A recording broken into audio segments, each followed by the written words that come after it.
جاویدان سلام علیکم. شما میتونید میکروفونتون رو سلام علیکم و رحمت الله و برکاتون. دوستان هموطنان عزیز، امیدوارم که همه کسا خوب باشه.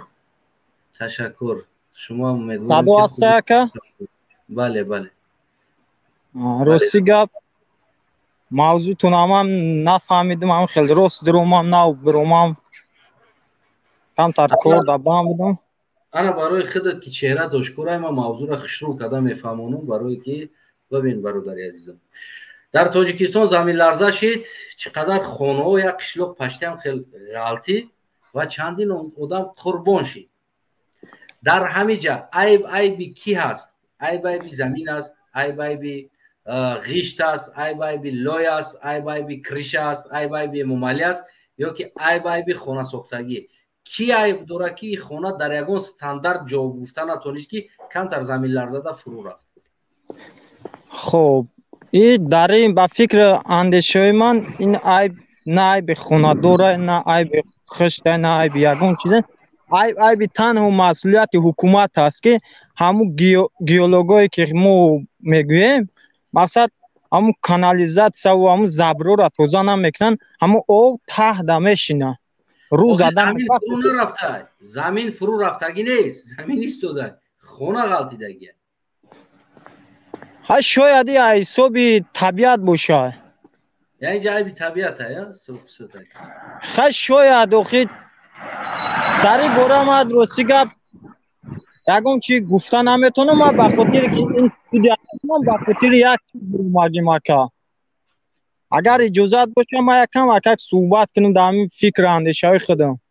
بفرمایید کم برای خودت. خب ما یک پیغام به همین حکومت دارم که مدام که ما را 307 یا 189 دل آغاز میکنیم، پیش از همه پرابلم تاجیکستان شما یکم امکانیاتتون باشه اما بین جامعه دا بینین جامعه را چخیل مشکلی مردم شما حل کنین. مدام که ما هیچی نداریم در برابر ما دل آغاز کردین، مالی ما نفس تا نفس آخرین ما در راه مبارزه میبرم، تو زندان میکنن میکشنم، شاید که با قتل برسونن، شاید که جسدهای ما را نیوان. با مو خاطر گفتنیم که او نفرایی که ما را دلهوی کردن فردا انتظار خچون باشن که در این مصیبتی که بالای ما آوردگن فردا ما نباشیم یک کسی دیگه. انشالله ما باور دارم که یک کسی دیگه باشه که آنها را به این ظلمی که در سر مثال خانواده ما آوردگه، در سر تمام برادرای مبارز آوردگه، شاید کسی پیدا میشه که آنها را جزاشون بده. تمام.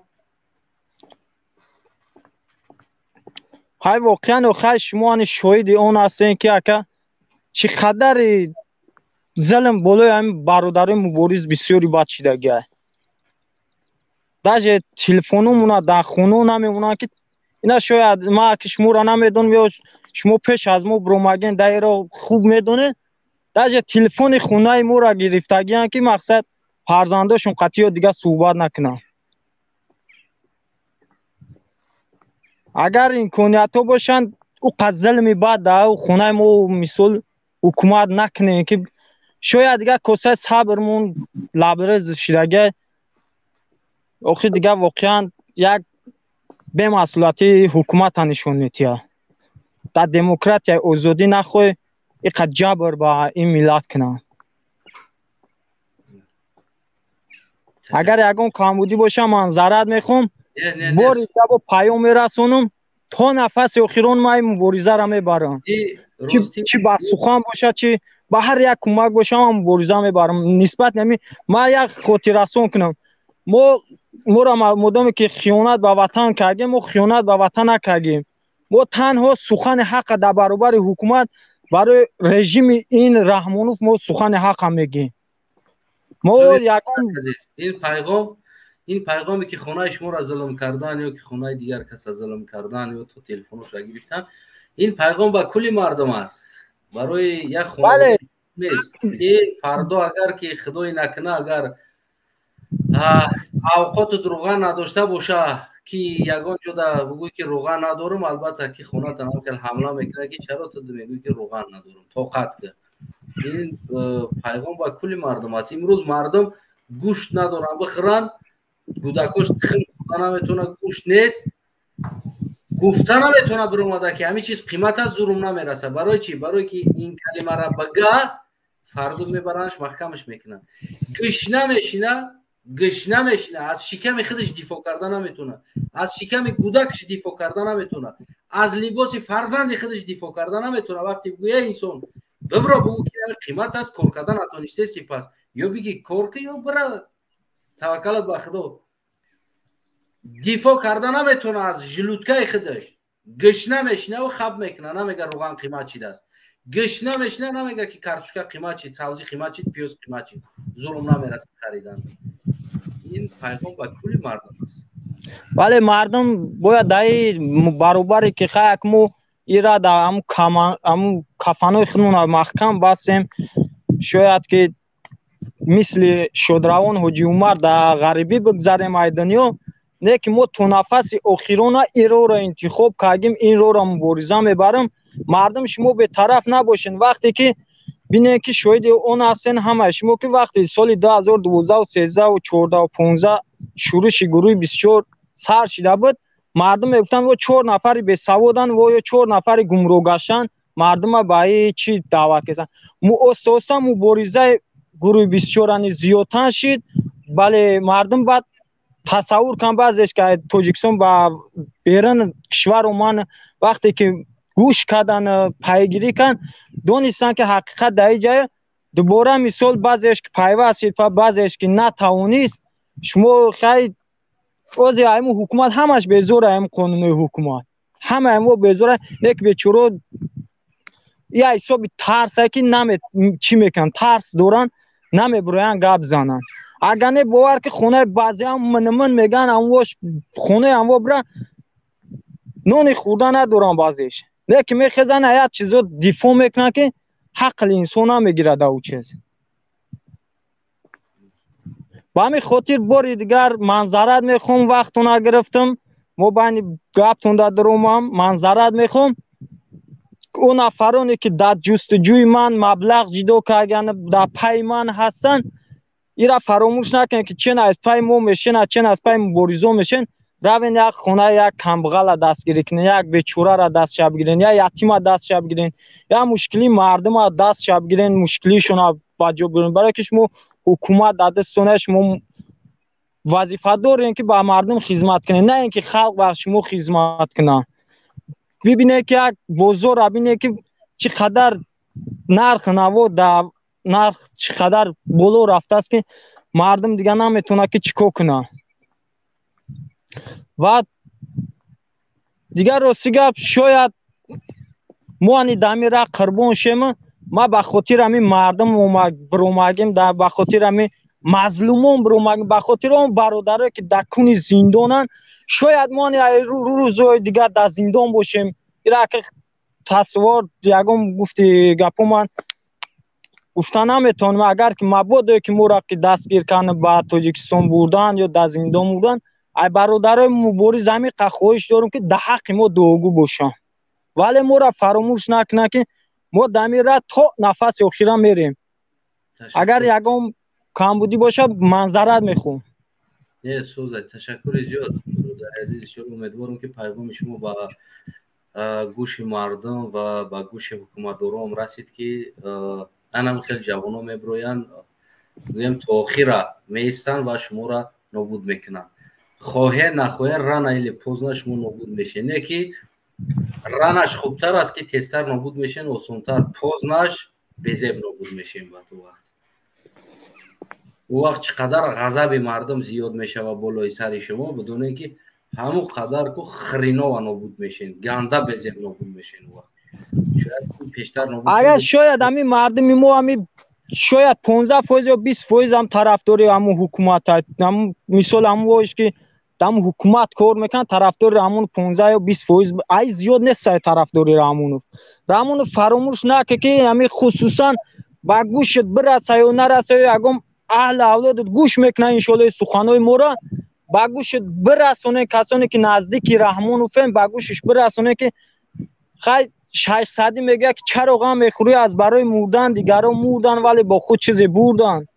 شاید یک سوالت بتم همین روز خودت که وقتی سخن کردی یعنی در جستجو یا که بگیم که در فلان استاتیات زدن عیب یعنی عیب کی است در همین حالتی که امروز کپیتال تا استاتیا میکشه یعنی در جستجو کی را گناهگار میدونی همینجا خودت ما در اینجا رحمانوف گناهگار میکنیم که مدام که ما دولت ما دموکراتی ما باید آزاد در دولت ما سخن کنیم که وقتی که آزاد سخن گفتن نمیتونیم در اینجا اگر ما آزاد سخن گویم گویا که او رحمانوف دیگه طرفدار چنه قفاش بیرام میشوه برای همون خاطر ما ایراد بالای حکومت میدونیم اینجا عیب رحمانوف که نورسو را مقصد در راه یک مشکلی نورسو را توغری کنه تونست که همه مقابلش برو میسته یعنی که جای بای رحمانوف است که با خطه دلک شدن خلاص بله اگر اینم مثال ما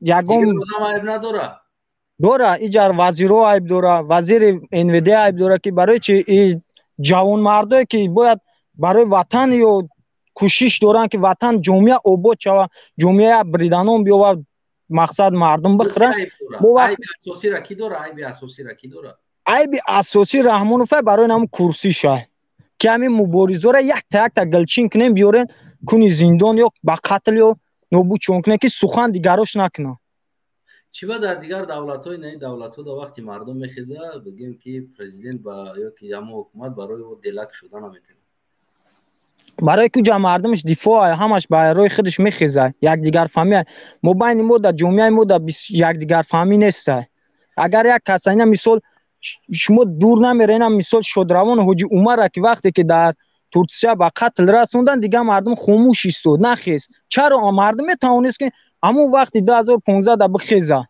میتونست همون حاجی عمر ان ملک داشت زندگی داشت میتونست در یک گوشه اروپا خاموشی را اداره کنه نه که وجدانش نوردش برای ما و شما خیست دفاع کرد امروز با قتل رسوندنش نه که امروز ما بدار شدیم تا نفس آخرون رای حاجی عمر ما گرفتگیم این راه نمیگردیم تشکر ببین برادر عزیز برای که من امروز مثال گیریم که وقتی من خیستم برای ما دلک شدن و مرا در راز دادن من رحمانوف گناهگار نکردم در این کار و انویدی را هم گناهگار نکردم من اولین گناهگار و انسانی را کردم که پکلینی از من دو پکلینی بالا بودن بعد دیم یک پکلینی بالا بودن یعنی که پدرم و بگیم که اکام اول او پدرم اماکی پدرم بعد از او اکام و فرزندای اماکیوم که کلون میدونی برای چی برای که اگر همین کارا پدرای ما همون سالهایی که همون دیدن که همین خیلی چوتا نیتو شده ایستاده است یک بار همین دو تا سرکش شیش با سیم بار که همین کارا کرد همون وقت باید میخیستن یک کارش حل میکردن یا طرف میکردن وقتی که سر مردم ظلم سر شد این ظلم امروزه و 5 ساله نیست این ظلم پیشتر سر شد وقتی که سر مردم ظلم سر شد رحمانوف با داماد و فرزندوش وظیفه را مرا دادن سر کرد و دو وقت اکامون میخستن از ما کلون انسانو میخستن میبر اومدن در میدان او وقت رحمانوف این قوت نداشت که همه را روزس بتاو بکشه او وقت با میترسید یعنی که گرد ونش با قوت نبود ای خدی نبود او را گناهگار میدونم و بعد از او بگیم که خدمت گناهگار میدونم که بعدی که عقلم رسیده یک چند دیگر فهمیدم اما خاموش بودم رحمانوف اینو گناه ندارم برای که اینو کرده ایستادن کاری خودشونه یعنی همین ظلم ملت گناهگاره انا گپ سری هم اومدی همون پکرینی که اینجا پدرت گناهگاره اینجا اکد گناهگاره اماکید گناهگاره که بله دوست رو که خیلی شیشت باز کنیستو چرالیش کرد که باز بمونه که او با خاموش بودن ای بیانم خاموش هست بله همی اسپا که داوندی لجام شکی هوی موندی داویدان میگیره لجام شکی کشیدی مستا این جنمی ملت گناهگاره که لجام همی حکومت نکشید که این کارتون خطا یا سخن کرد بود ترماش کرد دیگهش خب کرد یا بخیس گپ زد دیگهش خب کرد یا باید یک دیگر فهمی ملت میشی ана бародари азизам иҷа дигар Раҳмонов агнагор накард. Раҳмонов вазифаша карда истодааст. ҳамон коре ки таҷовуз кардан, зино кардан, рақс кардан, ғариб кардан, киштан, қатл кардан, ин кори ҳамин аст. ин карда истодааст. аммо ки пеши раҳи ира мегирифтаги инсон ки мардум поколенияи боло буданд, вақти мара дарроз дод, амакиём занг задан, ядиташ яда хештаборо занг задан, ман гуфтам айби шумо аст ки имрӯз ман дарроз кунам. барое ки шумо ин кора пештар мекарден, имрӯз ман дарроз намешидам. ин кора шумо пештар мекарден, имрӯз ман мардикор намешидам, азоб намекашидам. агар ин кора шумо мекардед, ин кора шумо агар пештар мекарден, ҳоҷият ба ӯ набуд ки имрӯз ман бикунам кора. имрӯз шояд ман дигар мекардам. не ки шумо накардаги кора имрӯз ман карда истодам. ӯ коре ки шумо бояд мекардед. ду поколени вақт гузашта гуфтам. уже ин сеюм поколени ма карда истодам ин кора. шумо бояд гуфтам ки бишинед ака намоз бихонед, дуо кунед, фақат тамом дига кордор нашед. ана анҷом метавонам гуфтам, да канса мебарамаш. бале бояд мардум бетавон набошанд, сухан кунанд, мардум бихезанд, дар ҳар як ҷо сухан кунанд, аз дуруни ватан бихезанд сухан кунанд ки корои ин ҳукумат оз бурдеса, ин ниправа барои мардум. бале бара гуфтанд ки мекушанад. гуфтам бисёр кори хуб мекунанд. он вақте ки бояд шумо мемурден, шумо намурден, имрӯз ман мемирам. ҳеҷ проблема надорад. дар ҷои шумо гуфтам ман бояд бихезам, системаро иваз кунам. дар ҷое ки шумо мехестен бояд мемурден, иро иваз мекарден, намурден, ин ҳамин зиндагӣ дорен, дар ҷои шумо ман мемирам, ҳеҷ гап надорад. гуфтам так что мара чақа нашен, кордор нашен, намехоҳен ҳамин рӯз нашиносен мара, ман шуморо намешиносем, бирен пай зиндагитон шен. мара насиҳат накунед, ман ҳоҷияти насиҳати шуморо надорам. агар шумо ӯ қадар ақл медоштед, агар шумо ӯ қадар ба фаҳм мебуден ки як инсона насиҳат мекунед, 20 сол пеш имомалиро насиҳат мекардед, 15 сол пеш, 18 сол пеш, ҳамин 2 сроки кишишт, баъд 2 срокиш намӯжа имомалиро насиҳат мекардем ки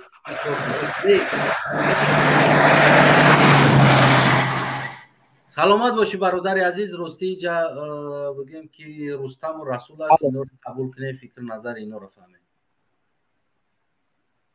акаш чиз сухане каен ки нафаҳмидим, рости гап раҳ даям.